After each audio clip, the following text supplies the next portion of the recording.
चंद्रबाबू के करीबी को मिलेगी मोदी कैबिनेट में जगह। चंद्रबाबू नायडू के यशमैन संभालेंगे बड़ा मंत्रालय। पिता के नक्शे कदम पर सीएम चंद्रबाबू के करीबी राम मोहन नायडू। मोदी सरकार 3.0 में तेलुगु देशम पार्टी यानी टीडीपी के कोटे से 2 सांसद मंत्री बनने जा रहे हैं। टीडीपी की ओर से दोनों सांसदों के नाम तय कर दिए गए हैं। राम मोहन नायडू किंजरापू कैबिनेट मंत्री और चंद्रशेखर पेम्मासानी राज्य मंत्री स्वतंत्र प्रभार का पद संभालेंगे। आंध्र प्रदेश की श्रीकाकुलम सीट से तीसरी बार चुनकर आए 36 वर्षीय राम मोहन नायडू अब तक के सबसे कम उम्र के कैबिनेट मंत्री बनने जा रहे हैं। राम मोहन नायडू का जन्म निम्बाडा में 18 दिसंबर 1987 को हुआ था। वह पूर्व केंद्रीय मंत्री और टीडीपी नेता येरन नायडू के बेटे हैं। उन्हें सार्वजनिक सेवा और राजनीति विरासत में मिली है। पढ़ाई लिखाई की बात करें तो राम मोहन ने शुरुआती पढ़ाई दिल्ली पब्लिक स्कूल आर.के. पुरम से की। उसके बाद अमेरिका की एक नामचीन यूनिवर्सिटी से इलेक्ट्रॉनिक इंजीनियरिंग की पढ़ाई की। उसके बाद MBA कंप्लीट किया। 2012 में पिता का सड़क हादसे में हुआ था निधन। राम मोहन नायडू ने सिंगापुर में करियर बनाना शुरू ही किया था कि साल 2012 में कार हादसे में उनके पिता का निधन हो गया।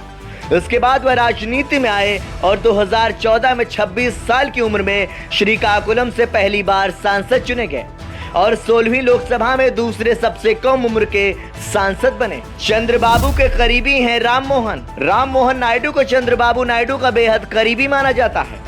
उनकी गिनती अपने पिता येरन नायडू की तरह टीडीपी चीफ के करीबियों में होती है। चंद्रबाबू नायडू की गिरफ्तारी हुई उस कठिन समय में राम मोहन ने दिल्ली में टीडीपी चीफ के बेटे नारा लोकेश के साथ महत्वपूर्ण भूमिका निभाई थी। चूंकि राम मोहन करीब 9 साल से दिल्ली में एक्टिव थे और उनके अलग अलग दलों में संपर्क थे। नारा लोकेश के साथ मिलकर उन्होंने टीडीपी चीफ की गिरफ्तारी के खिलाफ मोर्चा बनाया। चंद्रबाबू ने उन्हें ही दिल्ली की सभी यात्राओं में उनके साथ रहने की जिम्मेदारी सौंपी है, जो राष्ट्रीय राजनीति की पेचीदगियों से निपटने में उनकी समझदारी को दिखाता है। 2020 में मिला था संसद रत्न का पुरस्कार। राम मोहन नायडू को साल 2020 में संसद रत्न पुरस्कार से सम्मानित किया गया था। वही 2024 में उन्होंने अपनी सीट से 3,27,000 वोटों से भारी भरकम जीत हासिल की है। वह संसद की कई समितियों के सदस्य भी रह चुके हैं।